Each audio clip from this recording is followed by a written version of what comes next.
Ana lamini na bolo la dugu Mali kɔnɔ Mali kɔ kan an ka foli ani tanu bɛ ka ɲɛsin o ma bi ye dimanche juin kalo tile 19 hakaja i ka dɔn diɲɛ fa bɛɛ lajɛlen la minnu bɛ jamana wɛrɛw la minnu bɛ dugutaa siraw la i ka dɔn an ka foli ani tanu bɛ ka ɲɛsin aw ma jamukan in dabɔlen bɛ ka ɲɛsin aw ma kɛrɛnkɛrɛnnenya la alors i ka dɔn n'an y'a fɔ ka waleɲuman dɔn maa minnu bɛ Mali kɔnɔ ani yɔrɔ bɛ jamukan in na sabula maa si tɛ Mali kɔnɔ ni min zɔma tɛ tunga fɛ wali min zɔma tɛ ayiwa taama sira la o kuma jamukan in aw fana na a lamɛnni ka kan kɛrɛnkɛrɛnnenya na jamukan in dabɔlen don maliden minnu bɛ jamana wɛrɛ la aw ka jamukan sigilen ye nin ye sabula an bɛ kɛ dɔ da ye an bɛ kɛ dɔ tulo ye kuma o kuma n'o b'aw kɔnɔ ka ɲɛsin jamana denw ma walima jamana ɲɛmaaw ma hakaja a kana fili a kana siran arajo jɛgɛfɔ i k'a dɔn b'o sira jira la arajo minnu dajuru turulen don an na ka se ka kunnafoni jɛnsɛn u ka sigiyɔrɔ la an ka foli tanu bɛ ka ɲɛsin o ma min ye ayiwa arajo yɛrɛ sɔgɔmada in na n k'a fɔ sakɛ tilegan in na Buwa Jabate i k'a dɔn ale bɛ sɛbɛnfuraw kunna nɛgɛw kɛrɛfɛ o delen bɛ jibi son contrôle ma kuma kɛba i k'a dɔn o ye Abdou Touré ani Daba Tunkara arajo jɛgɛfɔ sanfɛ Abdou Touré i ni tile an b'a ni tile karamɔgɔ Daba Tunkara alors Abdou Touré i k'a dɔn bi dimanche don in na dimanche tɛmɛnen an ma ye kɛnɛ kan sabula darala tun b'a an fila bɛɛ la nka ala y'a ɲɛ an fila bɛɛ dafalen bɛ kɛnɛ kan bi Abdou i k'a dɔn jɛnsɛn naani bunako kan kunnafoni jumɛn bɛ yen karamɔgɔ Daba Tunkara min ye kunnafoniw ye tunkarankew kuma kibaruya a bɛ talikaw de kan i n'a fɔ an bɛɛ lajɛlen b'a kalama cogo min na a bɛ waati dɔɔni bɔ an y'a fɔ k'a fɔ fɛn min kɔni ye gɛlɛya ye u bɛ tunga sira dɔw kan ɔ siraw o gɛlɛya nana ɲɛdɔn janko a bɛ taama de kofɔ mun bɛ duguma sira kofɔ ɔ maa minnu bɛ yen n'olu bɛ taa hali bi mɔgɔw bɛ taa duguma sira fɛ hali bi sɔgɔmada in na dɔw bɛ bɔ yan nɔ o bɛ se ka kɛ cogo di karamɔgɔ Daba Tunkara misali surun ye min ye i yɛrɛ b'a dɔn kuma caman ni mɔgɔw nana an bɛ t'u kunbɛn kabiri aéroport la la yɛlɛma ka kɛ maison l'extérieur ye ɔ n'i taara n'i ye mɔgɔw ɲininka ayiwa aw nana ɔ i nana ka bɔ yan fɛ la a ye gɛlɛya jumɛn ni gɛlɛya jumɛnw kɛ o b'o ɲɛf'i ye o bɛ tila k'a fɔ ko nin sen kɔni ko ala m'a nɔgɔya ko n'a ala ye siɲɛ wɛrɛ jira n na k'u tila ka t'u garijɛgɛ lajɛ donc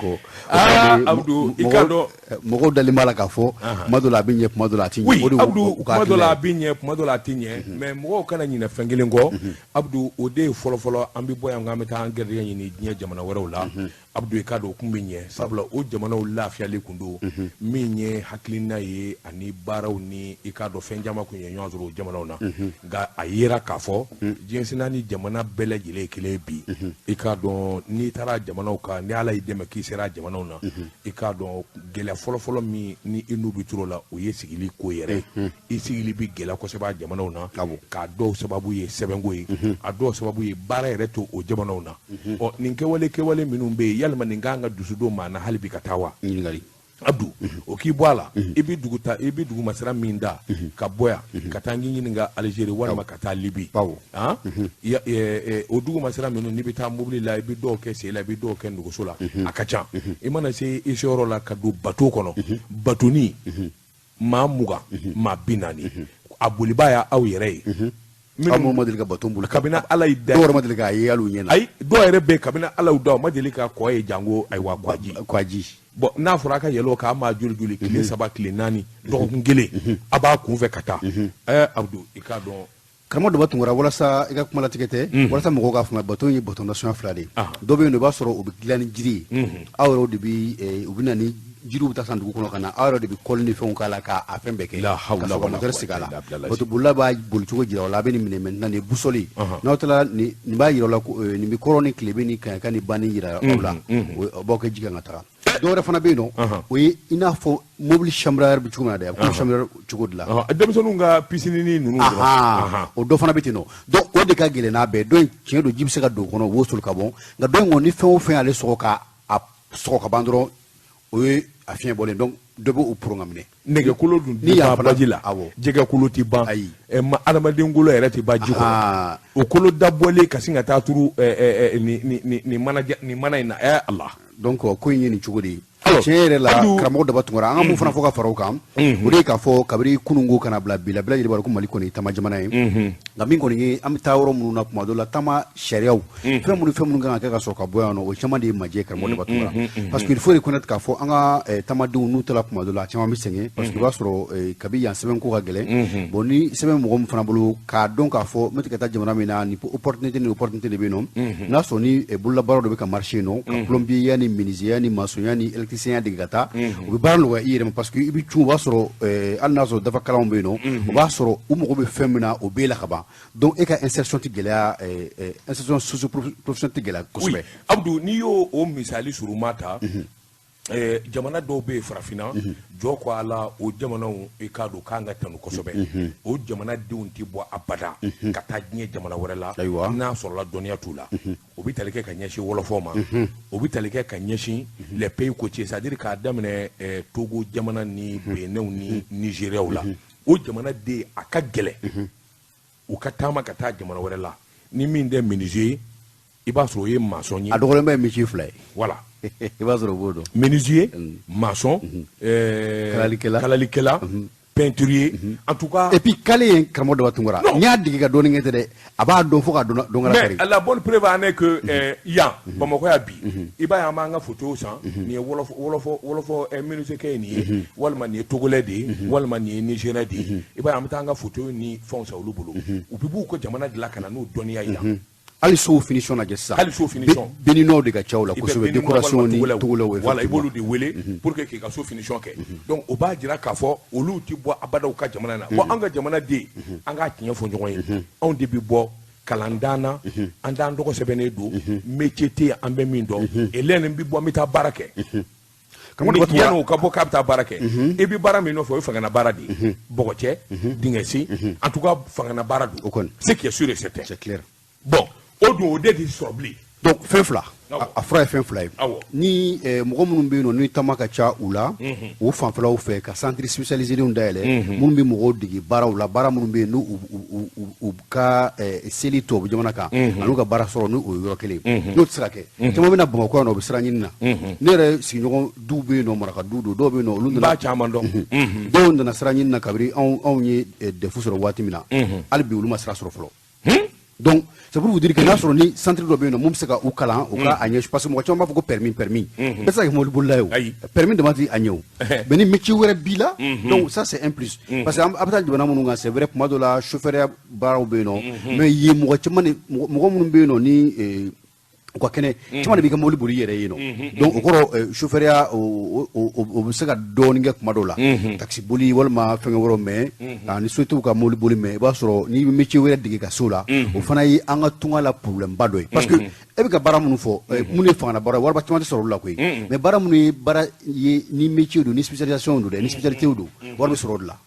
donc il est temps maintenant a ka lajɛ fana minnu bɛ yen nɔ ni tunga bɛ u ma kabini sisan a k'a dɔn a b'aw kunna jamana ni jamana minnu kan i n'a fɔ an bɛ ka émission kɛ grand format kɛ ka lajɛ opportunité minnu bɛ yɔrɔ minnu na an bɛ o kan dɔgɔkun wɛrɛ an tun bɛ Amérique de kan donc an bɛ o labɛnw fana sabati sanni dɔgɔkun dɔ ta cɛ mais déjà ni mun tun bɛ yɔrɔ min kan a k'a dɔn k'a fɔ baara minnu bɛ yen n'o ko bɛ o ye mɔgɔw ye a k'o dege yan sanni ka wuli donc o bɛ ko nɔgɔya ani kan fana mɛnni surtout bien sûr kan ye problème ba de ye oui Abdou kan ye problème ba ye jango an ka jamana in kɔnɔ kan tubabukan dɔn man di walima angilɛ dɔn man di f'i ka taa ayiwa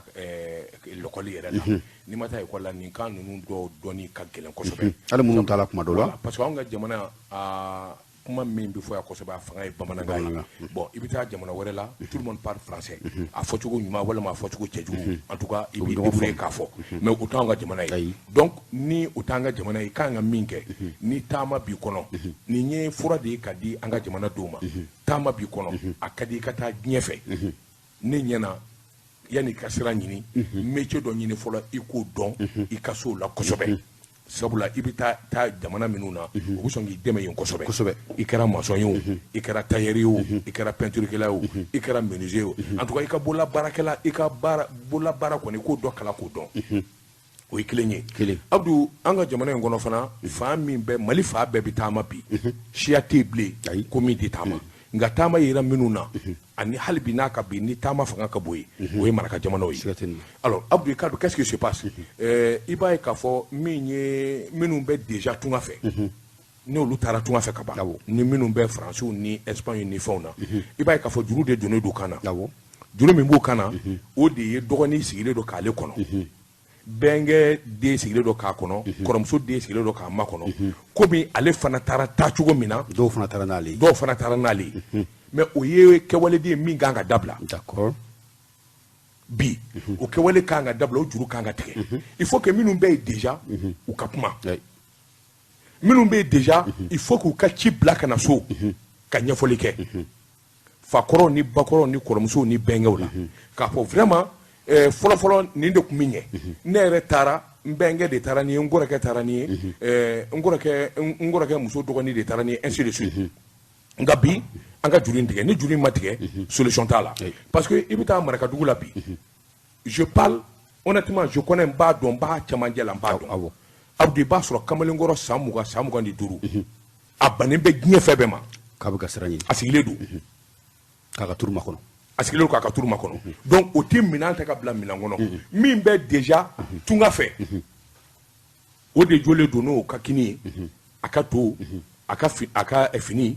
a ka diɲɛ fɛn o fɛn min bɛ déjà o de jɔlen don n'o ye hali téléphone n'a forfait donc yanni o ka bɔ yan ka Faransi sɔrɔ walima ka Espagne sɔrɔ i b'a sɔrɔ min bɛ tunga fɛ déjà o wari min dépenser nin na a ka ca 10 ye bon sɔrɔ bɛ kɛ cogo di a ka gɛlɛn fo ka taa fɔ a to ten bon tant que nin ma sira dun tɛ yen bilen sira tɛ yen bilen yɔrɔ fɛn kun ka nɔgɔ a bɛɛ datugura donc maintenant o de nana ni kuru ni bateau ni sennafɛ taama cayali parce que fɔlɔfɔlɔ kekuyaw tun bɛ yen donsira caman tun bɛ yen ka taa avion na o datugura tubabuw bɔra an ka namara n'an ka nkalon caman kalama donc tubabuw ye sen da o bɛɛ kan maintenant qu'est-ce qu'il faut faire i bɛ taa sira wɛrɛ fɛ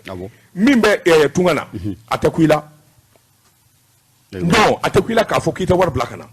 c'est ça le problème parce que caman fana bɛ yen nɔ du kɔnɔna na kalenkanw bɛ yen nɔ dangaw bɛɛ bɛ don bangebagaw fɛ n'i ma nin kɛ tan n'i ma nin kɛ danga ni fɛn bon o danga ni fɛn dɛ il faut que maintenant mɔgɔw k'a dɔn k'a fɔ o danga o tɛ e minɛ parce que i b'a ka min fɔ so i b'a ka ci min bila ka na k'a fɔ taali ka tigɛ i b'a ka tiɲɛ de fɔ i b'a ka ɲuman de kɛ hali ni nin ye sira sɔrɔ ka taa Faransi taa Espagne san joli joli u sigilen don u tɛ baara sɔrɔ ni maa 100 taara min bɛ garijɛgɛ sɔrɔ ka sɛbɛn sɔrɔ rapidement min bɛ garijɛgɛ sɔrɔ ka baara sɔrɔ rapidement maa 100 o 100 a tɛ tɛmɛ maa 10 maa 15 kan o ka dɔgɔ alors o tuma taali ye mun ye sisan ne ɲɛna wari ni fɛn min bi kɛ o ka ci i ka jago kɛ i ka baara wɛrɛ kɛ i ka baara yɔrɔ dɔ dayɛlɛ nin bɛ tunga fɛ e bi so yan an bɛ ɲɔgɔn dafa o de ka ɲi nka n'a fɔra maa si tɛ foyi kɛ Abdou c'est compliqué a bɛ gɛlɛya n bɛ kuma dɔ fɔ lala a bɛ maa caman tɔɔrɔ Abdou a bɛ gɛlɛya i ka mɔgɔ ye karisa fɔlɔfɔlɔ a tun bɛ kɛ nin bɛ tunga fɛ san 10 san 20 a bɛ nin jamana in na a ka étage jɔlen filɛ o ka dɔgɔ dɛ o ka dɔgɔ sisan kojugu bon parce que tout simplement wari fɔn fɔn bi sɔrɔ a bɛɛ bɛ na so ka fɔ k'i bɛ fɛn wɛrɛ i b'i fa balo i b'i ba balo i b'i dɔgɔninw balo i b'i kɔrɔkɛ balo i bɛnkɛ bɛ yen i kɔrɔkɛ n'a muso n'an bɛ sigi wari bɛ bɔ Faransi wari bɛ bɔ Espagne wari bɛ bɔ nin dugu in na ka na maa si tɛ minɛn ta ka bila minɛn kɔnɔ comment toi tu vas t'en sortir e bɛ se ka e taara wari ɲini dilan e bɛ se ka na villa jɔ cogo di i bɛna étage jɔ cogo di i bɛna immeuble jɔ cogo di Abdou fɔlɔfɔlɔ de i tun b'a mɛn nin karisa in bɛ Congo nin karisa in bɛ Faransi nin karisa in bɛ nin yɔrɔ in na a ka immeuble filɛ nin ye a ka sangaso filɛ nin ye a ka villa filɛ nin ye mais bi o dɔgɔyara diɲɛ gɛlɛyara baarakɛbali cayara jango an minnu tora so yan anw sigilen don k'an bolo fila d'an sen hali an bɛ téléphone min di a crédit bɛ bɔ tubabu jamana na mais qu'est-ce qu'il y a il faut un grand changement donc ni ne ye gouvernement ye yani an ka mɔgɔw bali tunga t'a la moi je pense que a fɔcogo ɲuman wɛrɛ bɛ yen mais a baara tɛ ɲɛ abada fo minnu bɛ tunga fɛ déjà olu ka hakilina sɔrɔ olu yɛrɛ bɛ cogo min u bɛ situation min na olu b'a dɔn mais siranɲɛ fɛ ani maloya fɛ ani layidu fɛ sabula ne yɛrɛ bɛnkɛ de taara ni n ye o don diɲɛ kun ka di taali kun ka nɔgɔn wari bɛ bɔli kɛ nka bi e dɔgɔnin 4 cɛ 3 sigilen don u tɛ foyi kɛ kara u bɛ so u taara ka fɔ ko sigilen don dɔrɔn ko an b'ara ka kɔnɔni kɛ mais Abdou ça c'est trop c'est trop karamɔgɔ dɔ b'a tungora mais sanjikɔrɔ wasi min na i bɛ fitinin min sɔrɔ a tɛ nafa ɲɛ i ye parce que yanni k'a fɔ i bɛ wari dɔ fara ɲɔgɔn kan bɛɛ da walen don k'e kɔnɔ hali ni dɔ sen tigɛra e de bɛ wele Faransi siga t'o la karamɔgɔ dɔ b'a tungora i y'a fɔ cogo min na dɔw bɛ so dɔw yɛrɛ fana nana bɛ Bamakɔ yan nɔ sabula olu yɛrɛ fɛ min ye turu kɔni a sera olu ma ka ban u gɛrɛla turu kunna mun olu Bamakɔ yan nɔ sɛbɛn ɲini na o fana caman de bɛ san caman kɛ e bɔra so e nana Bamakɔ fana y'a damana dugu de ye Bamakɔ denmisɛnninw ni o lamɔcogo ni o fɛngɛ ko kurun b'a lamɔyɔrɔ farida e nana don o ko fana kɔnɔ a dɔ caman bɛ yen nɔ i bɛ t'u ye sira dɔw kan tiɲɛ yɛrɛ la u yɛrɛ somɔgɔw bɛna fili u sugu ma u nana ko duguba kɔnɔ donc o fana y'a damana gɛlɛya ye donc fɔlɔ i b'a sɔrɔ mɔgɔ caman fana tun bɛ yen nɔ i b'a sɔrɔ surtout maraka kunda sokɔnɔw la touche tun bɛ yen nɔ i y'a fɔ cogo min na i b'a fɔ i da bɛ sama kuma caman na mɔgɔw tun bɛ baaramisɛnninw fana kɛ nka sisan o fana jɔra kosɛbɛ fɛn fɛn bɛ na sira ɲini na bɛɛ b'i sigi de ni dugu jɛla an bɛ te min ni su kola an bɛ taa an da dugu jɛla o cogo kelen don ni kini mɔna an bɛ kini dun an bɛ te min an bɛ taa an da donc il est temps gouvernement bɛ se ka nin fɛn dɔw initier karamɔgɔ dɔ b'a tungara k'a kɛ de telle sorte que minnu bɛ yen nɔ k'a fɔ ko u bɛ sira ɲini na ka centre de formation dayɛlɛ u bɛ former a dɔw bɛ ni dɔw yɛrɛ ye baara dɔn ka baara dege k'a ɲɛdɔn i n'a fɔ an ye spécialité minnu fɔ an yɛrɛ ye mɔgɔ caman ye u ye tunga sira minɛ minnu sera k'u bɔ dɔrɔn métier tun b'u la an teri mɔgɔ damadama tun bɛ yen minnu ye sira minɛ a dɔw tun bɛ u bɛ se kalali la u bɛ se baara wɛrɛw la n'u sera dugu min na dɔrɔn u bɛ baara sɔrɔ. Abdou, c'est-à-dire le problème aussi il faut vraiment canaliser k'a bila yɔrɔ la n'i ko jamana maraka bɛ taama certes marakaw bɛ taama mais Abdou maraka minnu fana bɛ taama kosɛbɛ ka tɛmɛ dɔw kan ka fanfɛla de marakaw ka taama ka bon kosɛbɛ n'o tɛ n'i ye Mali tila bi k'a daminɛ Bananbayanfan fɛ ka taa Tuba ka taa Barawuli maraka b'o fana bɛ yen généralement o marakadenw Tubayanfan ni Bananbakaw maraka minnu b'o fanfɛla fɛ Abdou olu ka denmisɛnninw n'olu nana olu ka taama mana janya o ye Bamakɔ ye walima n'u bɔra i b'a sɔrɔ Congo olu ka baara se ka taa yen a caman bɛ yen u ka baara manangu bɛ ɲini Bamakɔ yan a caman bɛ yen u bɛ manangu ɲini Bamakɔ yan d'accord parce que olu ka fanfɛla caman bɛ taa Congo ya Afrique centrale mais u b'u ka manangu de ɲini yan u ni manangu in bɛ bɔ yan ka taa Congo ka taa baara kɛ parce que baara kelen de b'olu la c'est le commerce jago donc u bɛna manangu ɲini yan donc a ti bali ka kɛ Abdou i k'a dɔn n'o taara u ka se ka wari sɔrɔ ni diɲɛ laban n'a gɛlɛya tɛ n'a ɲaami tɛ parce que o digera baara la yan a bɛ wari ɲini cogo a degera wari ɲini na a bɛ sirili de kɛ walima a bɛ jagomisɛnnin kɛ i k'a dɔn bitigi da la nka min ye dɔrɔmɛ 40 min bɛ bɔ o de ye touché o de bɛ fara ɲɔgɔn kan o la o bɛ dusu de e kɔnɔ a bɛna to dun a bɛna kini dun e tɔɲɔgɔnkɛ o ye 40 bɔ e sigilen don kini kunna e ma dɔrɔmɛ 20 bɔ est ce que hakili bɛ sɔn a ma donc kabini ye wari ɲini dusu bɛ don i la kabini ye i bɛ keleya et ça c'est très important ça c'est très important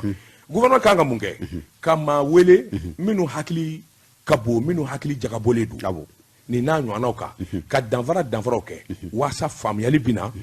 k'a sɔrɔ a ma kɛ ni nani ye a ma kɛ dɔgɔyama ye k'a sɔrɔ a ma kɛ ni mandimi ye parce que anw bɛ baara min kan k'a kɛ Abdou i k'a dɔn fura don minnu bɛ tunga fɛ déjà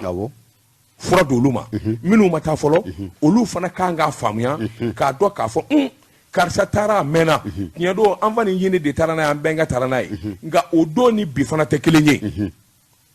minnu bɛ se k'o fɔ o y'anw ye donc n'i ye ayiwa n y'a f'i ye cogo min maraka kabila ye fila ye maraka minnu bɛ taama kosɛbɛ ani minnu tɛ taama Abdou i b'a ye k'a fɔ maraka waritigi jamana in kɔnɔ bi wari bɛ karisa bolo walima karisa ka immeuble filɛ fɔlɔ marakaw don parce que a don wari bɛ sɔrɔ a don diɲɛ ma gɛlɛya ta i b'olu a mɛn karisa ka immeuble filɛ karisa ka villa filɛ a ka étage caman filɛ mais n'i y'a kɔlɔsi fɛn o fɛn b'a la k'a fɔ maraka don walima jugaramɛ don Abdou ko nin ye immeuble caman jɔ Mali kɔnɔ i b'a sɔrɔ a y'a ka wari sɔrɔ Bamakɔ Mali kɔnɔ ça c'est une logique ça c'est une logique bon Abdou i k'a dɔn maraka jamanaw na i b'a ye k'a fɔ kabila fila bɛ yen n'i ye maraka dugu fɛn o fɛn ye jugaramɛ du b'a kɛrɛfɛ walima u jɛlen bɛ ka jɛ dugu la d'accord mais n'i y'a jateminɛ nafolo kunda sɔrɔ kunda baara yɛrɛ sira la Bamakɔ walima dugubaw la i b'a sɔrɔ jugaramɛw don est-ce que tu t'es posé la question u bɛ wari sɔrɔ cogo di et voilà il y a une différence en tout cas mais n'i ye dugu lajɛ n'i taara burusi kɔnɔna na k'a daminɛ Kayi jamana na n'i ye dugu o dugu développé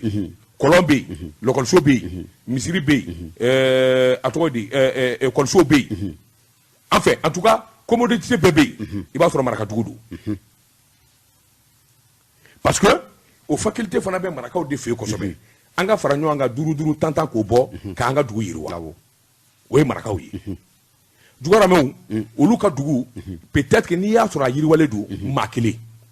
a ka gɛlɛn Dugaramɛw ka fara ɲɔgɔn kan k'a fɔ k'an ye wari fara ɲɔgɔn kan k'an ka dugu développer o fana ka dɔgɔ ne b'a milieu dilan n b'a dɔn n bɛ Dugaramɛ milieu la n bɛ maraka milieu dilan ne b'a dɔn dugu minnu bɛ kɛ tan n b'a kuma mɛn n b'a baro mɛn ni mɔgɔ bɛ baro kɛ se bɛ Babu Yara ye a bɛ t'u ka dugu la a bɛ pompe sen a bɛ misiri kelen jɔ o y'o kelen ka baara ye mais Dugaramɛ kulu ninnu farala ɲɔgɔn kan ni Dugaramɛ dugu la u ye wari bɔ ka wari bɔ ka sɔrɔ a se b'u ye n'u k'u b'a kɛ u bɛ se k'a kɛ ka tɛmɛ marakaw kan nka maraka minnu bɛ bɔgɔbaara ni fɛn na olu karilen don ka fara ɲɔgɔn kan ka kɛ kulu ye maa 400 maa 200 bɛɛ bɛ 20,000 bɔ bɛɛ bɛ 50,000 bɔ u k'u ka dugu développer et ça aussi ça c'est un système qui est valable mais seulement min ka gɛlɛn bi ani min ka jugu n'o kan ka faamuya Abdou o de ye maa minnu bɛ déjà Espagne France ni Italie la tubabu jamana na en tout cas k'a fɔ maa 4 maa 5 sigilen bɛ k'olu kɔnɔ pour que olu ka taa o système de kan ka dabila kuma jugu tɛ i k'a dɔn ayiwa diɲɛ wuli tɛ parce que an b'a fɔ ka da kun min ka dɔrɔn a dɔnnen don minnu bɛ Congo minnu bɛ n'i ɲininka France ni fɛnw na u sɛgɛnnen don wari min bɛ sɔrɔ u bolo a t'u bɔ bilen fɔlɔfɔlɔ a dɔw tun bɛ se ka baara 2 baara 3 kɛ bi n'i ye baara kelen sɔrɔ y'i ja e m'a ye coronavirus nani a kɛra problème da ye parce que maa caman ka baara tiɲɛna bon ni baara tiɲɛna o sugu la diɲɛlatigɛ don jɔnni b'a dɔn coronavirus ɲɔgɔnna wɛrɛ bɛ kɛ tuguni ala k'an kisi a ma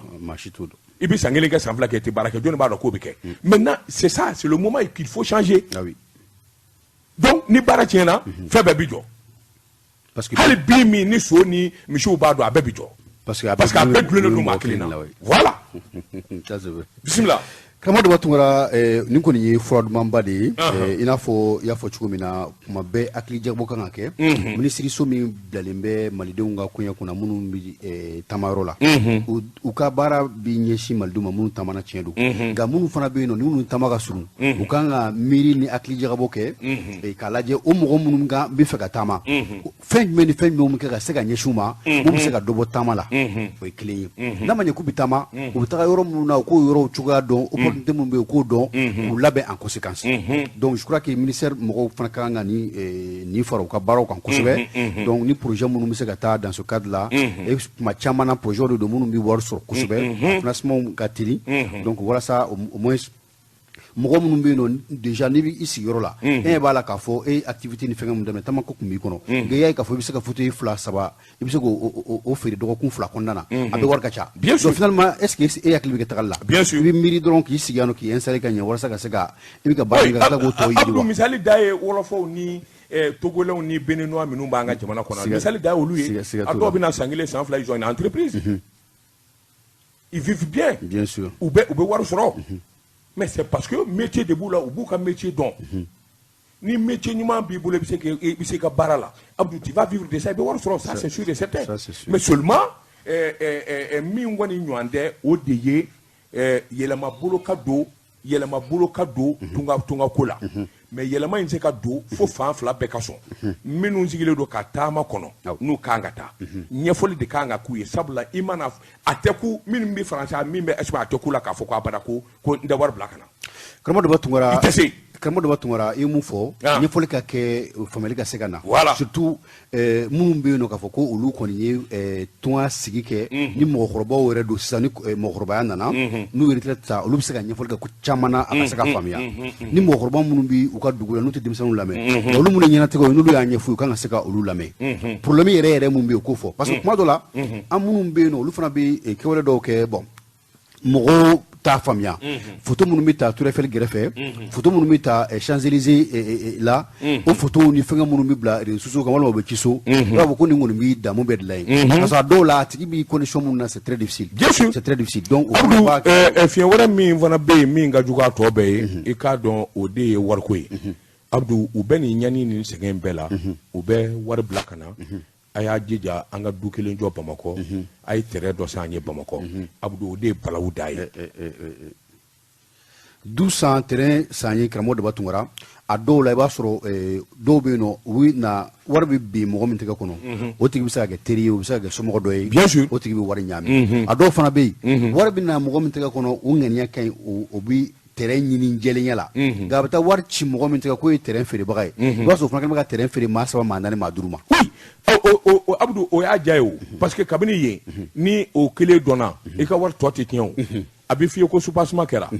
ka foto ta k'o ci ma a bɛ f'i ye fana ko so jɔra ka so dɔ foto ta k'o ci ma a bɛ f'i ye ko bilili sera o bililen dɔ foto ta a k'o bɛ f'i ci ye ka wari ci karo bɛ sa peinture bɛ kɛ ka tila k'o i foto ta bɛ nin bɛɛ ci ka sɔrɔ foyi ma foyi kɛ ka kɛ et justement c'est là le problème a gɛlɛya alors Abdou i k'a dɔn ni kunnafoni min bɛ yen ka da an tulo kan an bɛ nɛgɛjuru labila ka ɲɛsin an balimaw ma maliyɛn minnu bɛ jamana kɔ kan u ka se ka kuma a ka diya nin ko ninnu bɛ danga min na nin ko ninnu bɛ situation min na i k'a dɔn a bɛ se ka dilan cogo min na ka ɲɛ an ka hakiliw kɛ kelen ye hakili i k'a dɔn o waati sera o tuma an bɛ nɛgɛjuru bila sɔɔni ni kunnafoni min bɛ yen karamɔgɔ Daba Tunkara kunnafoni min bɛ yen nɔ min ye i n'a fɔ tamasira an y'a fɔ cogo min na minnu bɛ yen n'olu bɛ bɔ ka tɛmɛ Algérie fɛ ka tɛmɛ Maroc fɛ u k'a dɔn k'a fɔ min kɔni ye gɛlɛya a bɛ sira in kan kosɛbɛ sabula maa caman bɛ yen nɔ olu bɛ cɛ min ye ka bɔ Algérie jamana kan Algérie jamana na kuma caman na i b'a sɔrɔ olu tɛ sɛbɛn ko k'a fɔ sɛbɛn bɛ n bolo walima ka i minɛ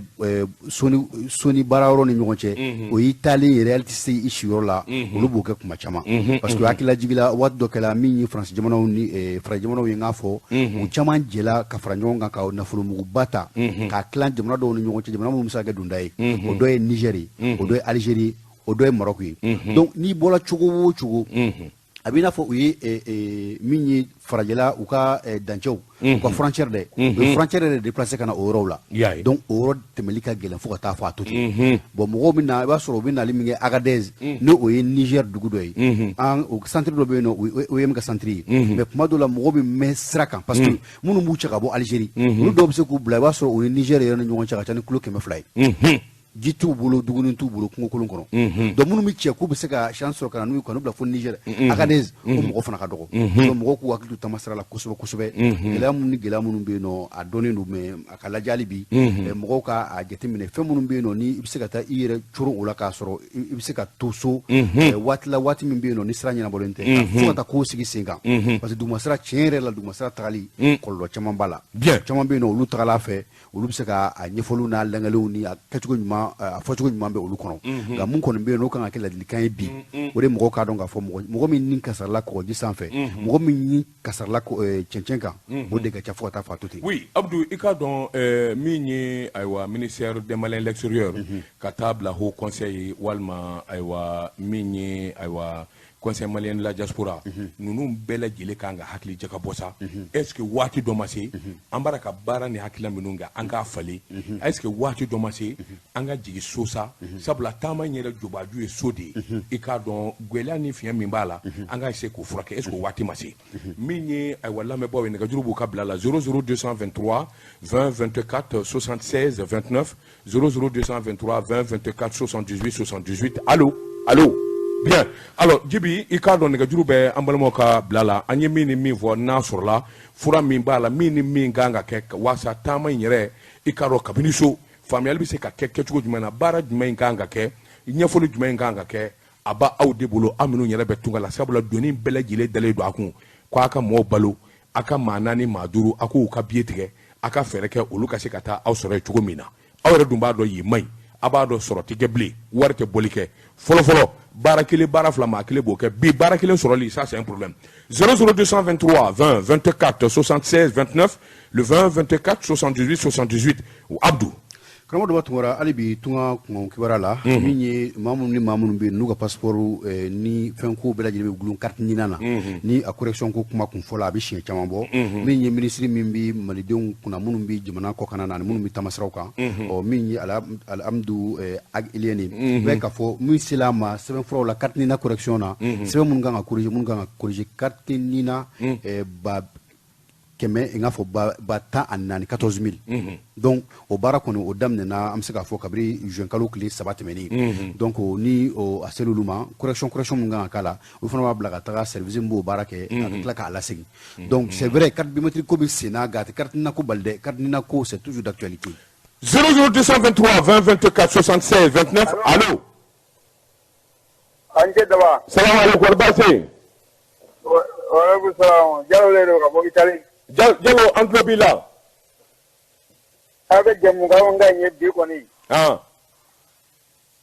Jamuga ne bitan ngadi na bela jare ni. Barabe ka fon ko ne do ngon maraka ko ne ne bo fon ne te gela ngolo ne te ala ni ne ka fon sumo mon ka kana ka ta tamasira ka su. Bare ba mirila ni ko maraka ko no ko abe ka bo ko sile me to ma bete ni. Baran chonde nyo yara be ko ko kele ni la yani. Go jananga ke war chire a kartanna e war chamo aka bara doke ni yan kene bolo ka ta shigo kuna ngore na maka bo ka teme awo wato wati a silif mo ko ngolo adi mi do ere be wede a karta mangine de war blaka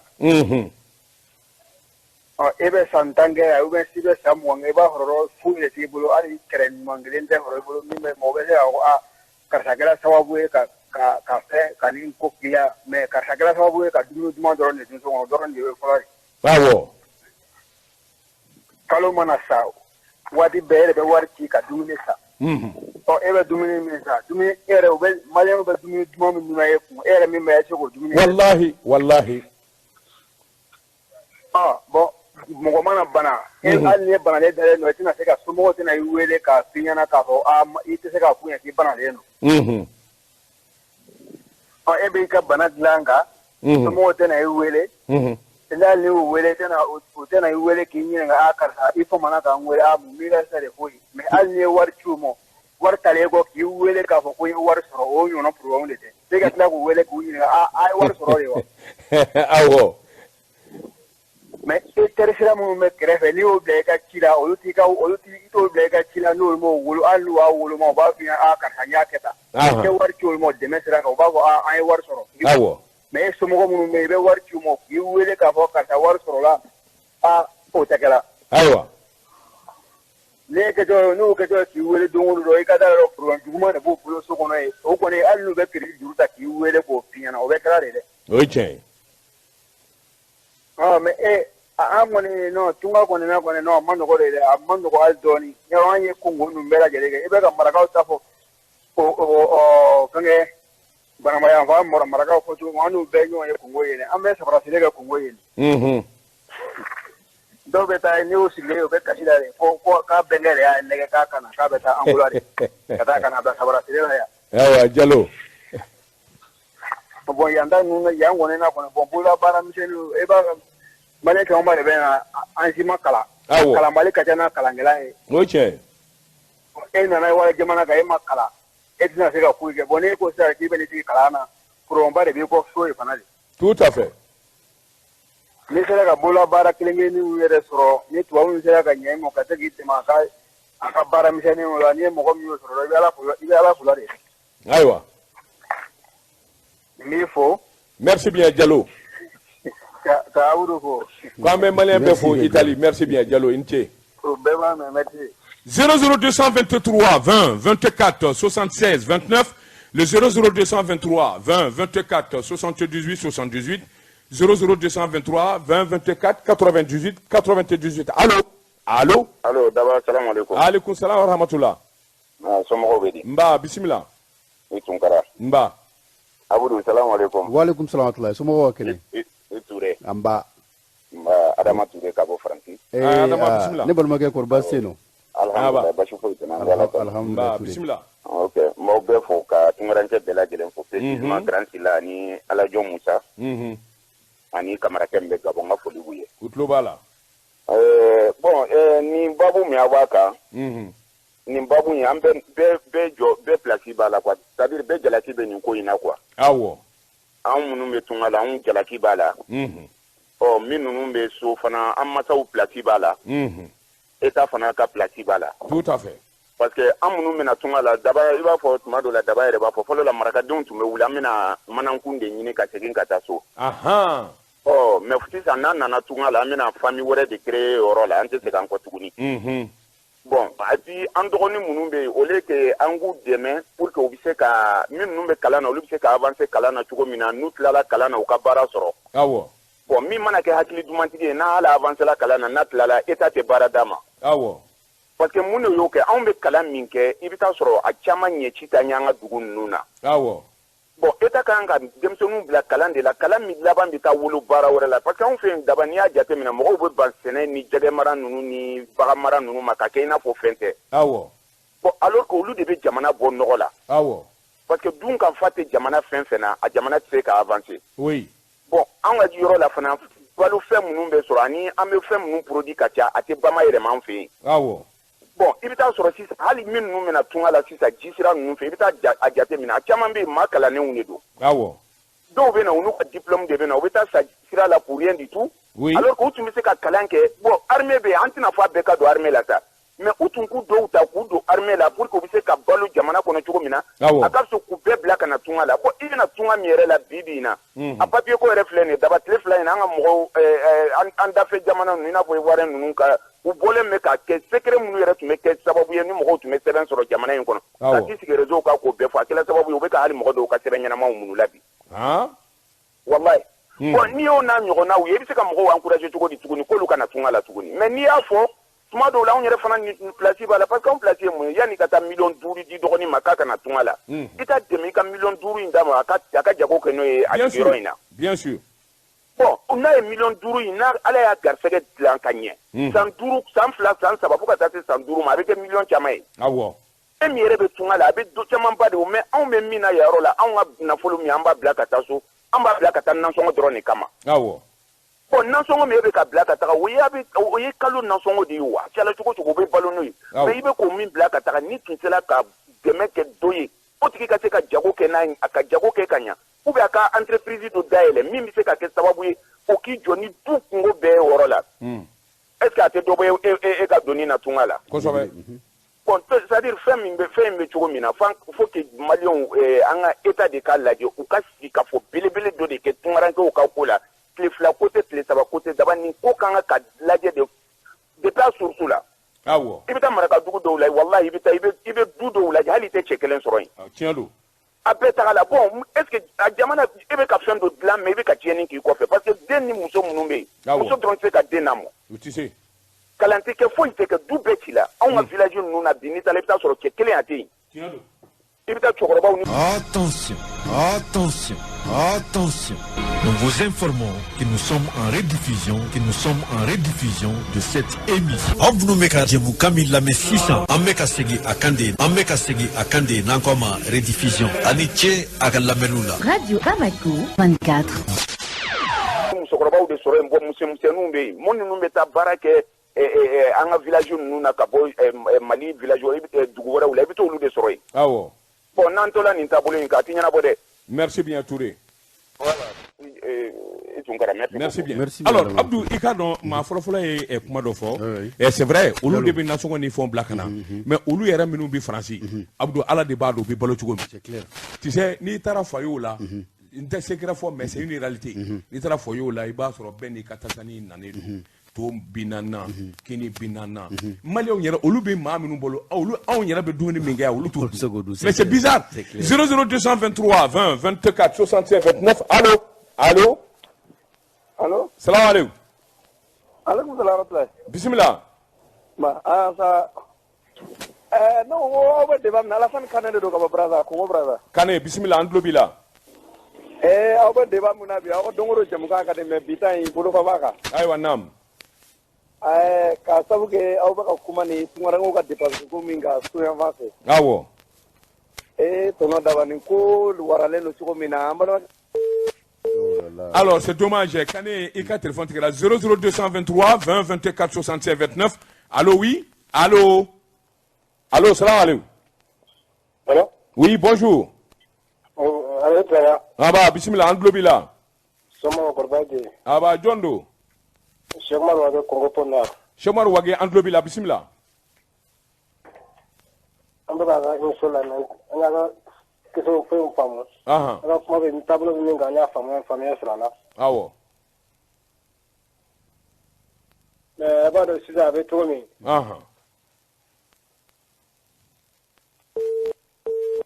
Ben là, il y a un problème de connexion. Sûrement, Djibi, est-ce que le téléphone doit être alibi 24 76 29 à Kanya? Allez, main kosobe. Donc, quand vous m'envoyez, nous voulons dire 24 76 29 côté. 24 78 78,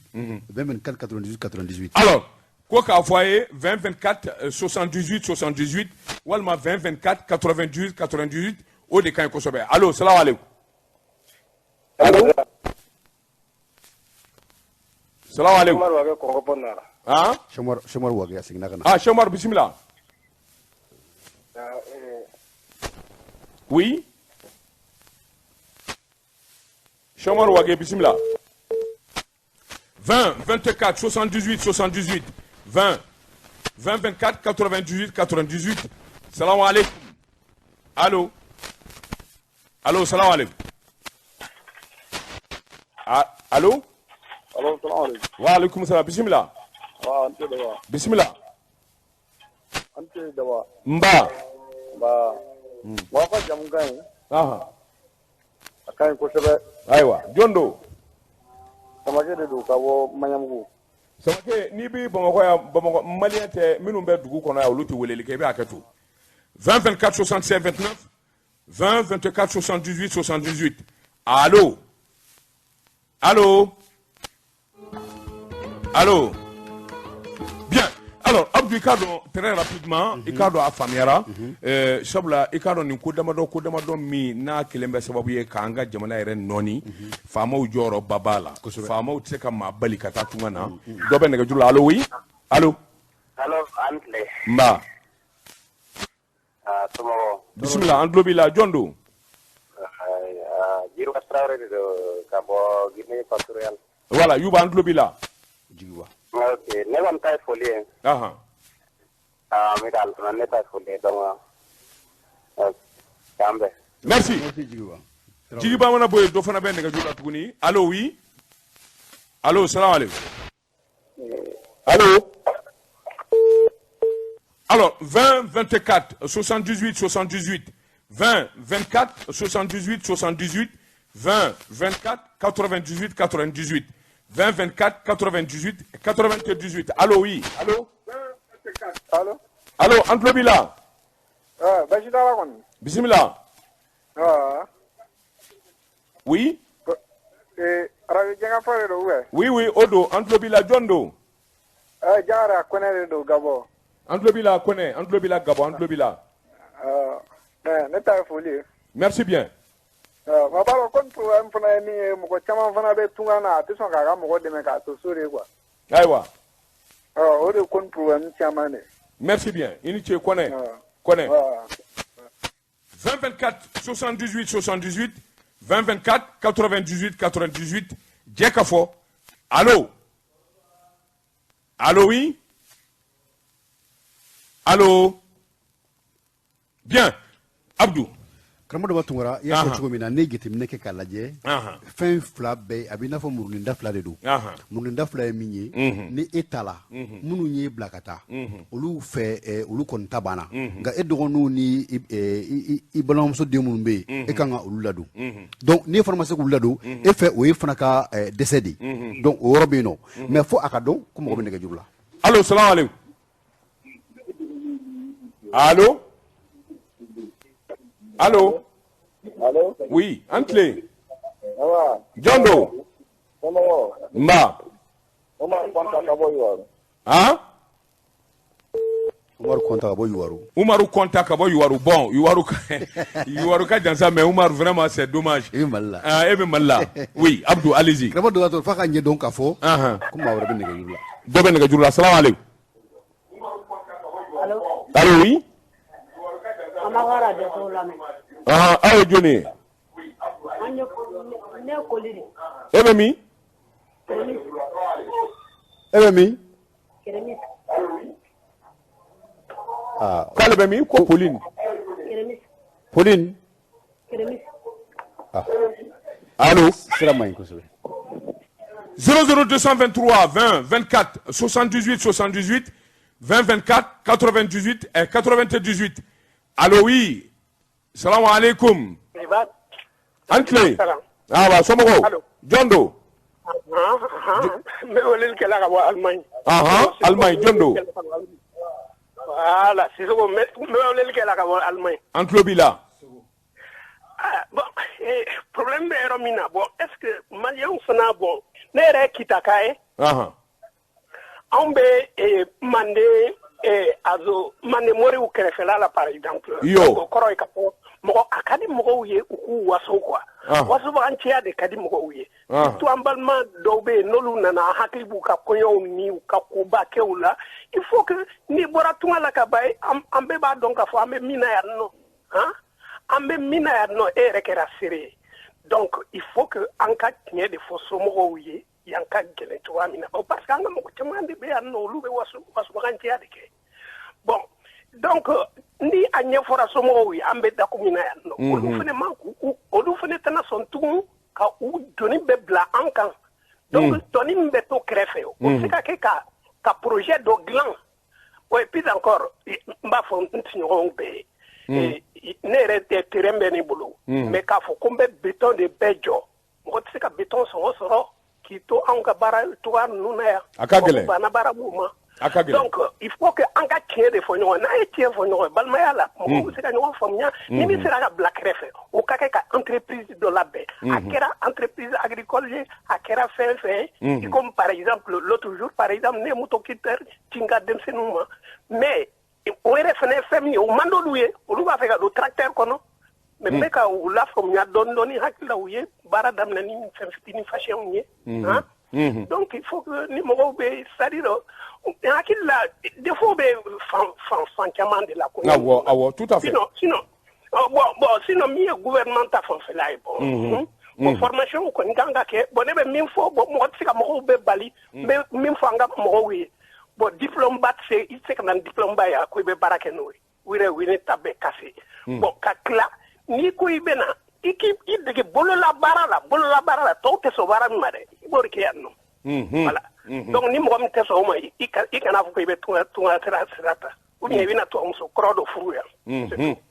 Voilà. Merci bien Sissoko. Bonne journée, bye bye. Allez, merci bien. Quand même malin be fo Allemagne. 00223 20 24 78 78 le 20 24 98 98. Allô. Allô Donje. Somo ko bedi. Allô. Antlobila Jondo. Somo ka kene Sila do Kaboni Jersey. Iga Sila ke do Kaboni Jersey. Ah Sila, New Jersey, États-Unis. Oui, Sila bismillah. Somo ka kene. Ça va. Ene ka bi korfo be ko flade ka. ega soma da fe journalier be min ke journalier be wajibi be ndabla sina anti do haydere de aywa nyame sila iba nga journalier ke ega journalier na faka bonga aywa nyame mi reke do ke lo o ege be mi reke do ke le to ke journal la aywa nyame journalier na faka bo inu nga journalier na faka bongo du aywa anni ma dabla grambe sori de wele kama aywa nyame sila short o temana ko fe ye mi fotu ko la bibi na tunga perdi ka bona na fay nere mi fula kuma ne sibe sambi oroni kola bi me mbora tunga na kabine be santan wolom lala wala bon nya jeti mine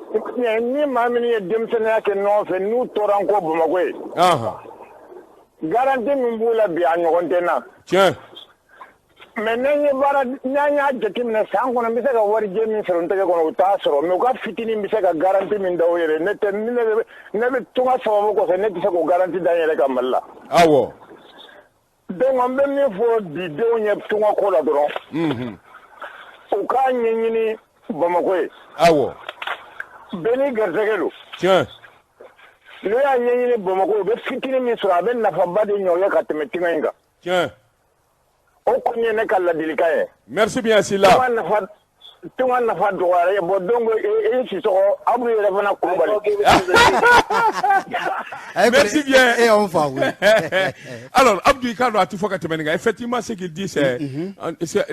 en fana ka vision de ni alors Ikado ni nya foli make ni fam yali mana do be ne ka jurula Abdou allô bien et puis olu wara mun soro o taxi tamani fana be boala yi oui non taxi badi ne boala aussi yoro la taxi rete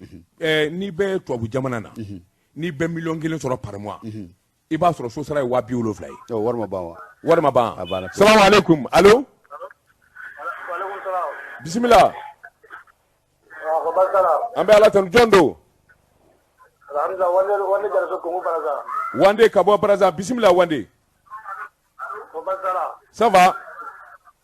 Alhamdulillah. Mba bismillah. Aba ka jumga me. Awo. Akoni amano to ara ko ni na to ko na para di ko. Aywa. Boya ma ni ma jago so mo yana ka bogo ni mengula ta ta no ko vraiment atinya ko. Awo. Boya kuma mi fana fo do ni dro ko do boy ka mo do babara di ma ka bogo ni do ko boy fana ba ci dro e tra yesi ge na fatala vraiment. Awo. Toujours Ami Wande, merci bien Iniche. Merci. Merci bien. Abdou Amin Gadou Labata Kasroka Apumai Kasroka Afuri 00223 00223 20 24 78 78. Salam alaikum. Alaikum salam. Bismillah. Ciao. Jondo. Chemar Wagado. Wage, bismillah, rapidement, bismillah. Adoka mi fo nya kuma be aga jabu fe emson famu. Aha. Gouvernement te sira ni be bali mo amu ni na nyere na le to mi na ya no gouvernement te sugo meno be kalama. Awo. Fo be sira tra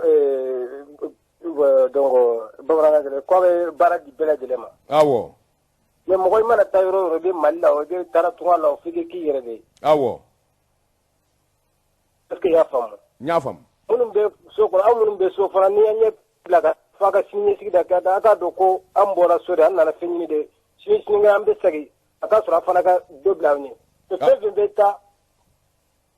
oui beta e ba du do ma ko dana ya ko to o dana ya o ba na e ba du ma o ba du fo ke bala bita e bi ma ko nya munu yere ni sera ma ni bolo ala gala ki bi de se ni de sera munu folo bi la ulu yere igme ma ko nya munu yere de bi la.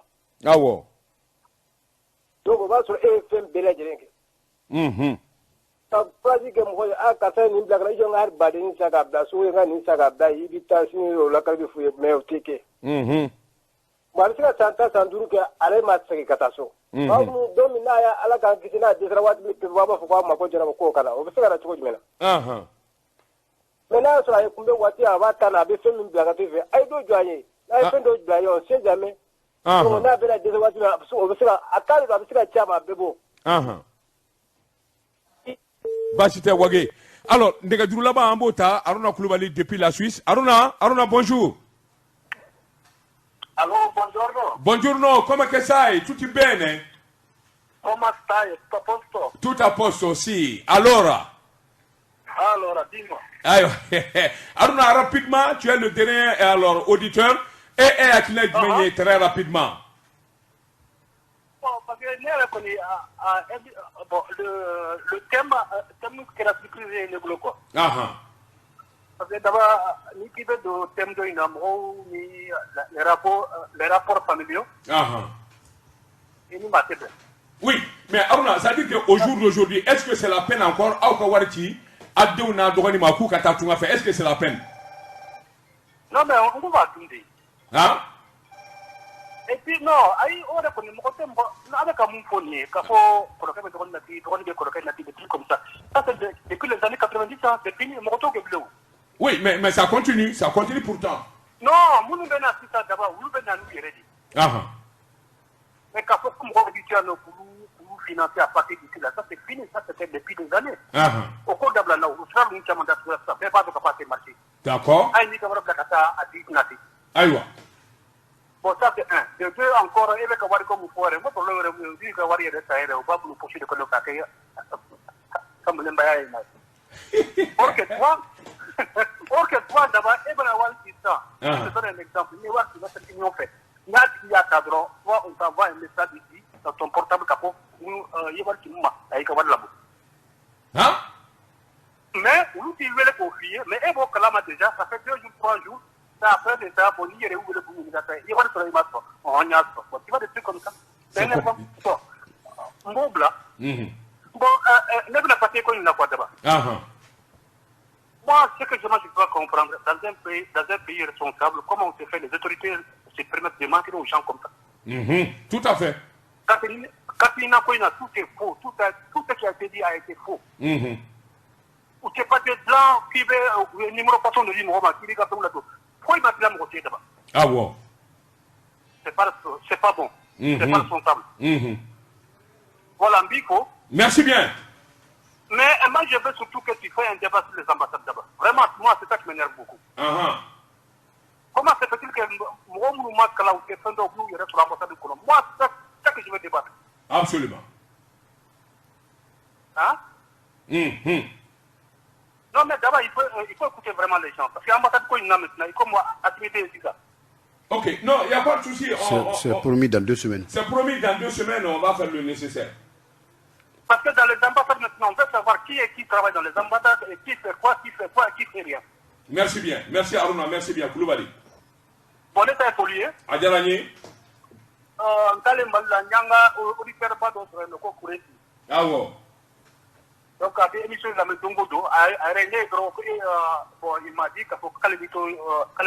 de la maison Godo. Ok. Merci bien. Merci bien.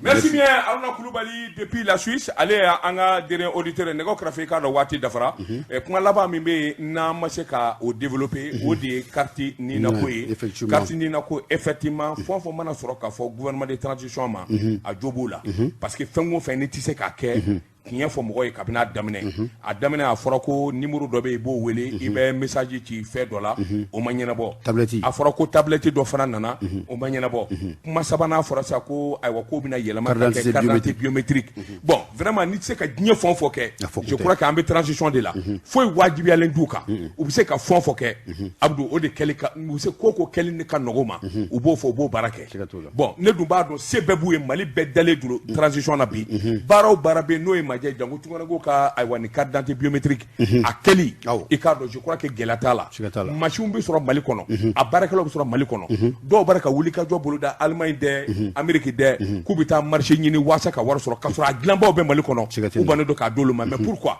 donc transition min ye président Assimi Goïta ye ani Choguel Kokala Maïga mɔgɔw dalen d'u la mɔgɔw b'u fɛ Mali kɔnɔ ni Mali kɔ kan nka gɛlɛya dɔw bɛ yen n'a fura ma sɔrɔ u laban u bɛ tɔgɔ tiɲɛ sɔrɔ a la Ala m'an kisi o ma waati dafara nɛgɛw kɛrɛfɛ i k'a dɔn Gibson Control Boy Jabate ale tun bɛ sɛbɛnfuraw kunna ka kunnafoni lase Abdou Touré Daba Tunkara a k'an bɛn dimanche wɛrɛ inchallah wa salam.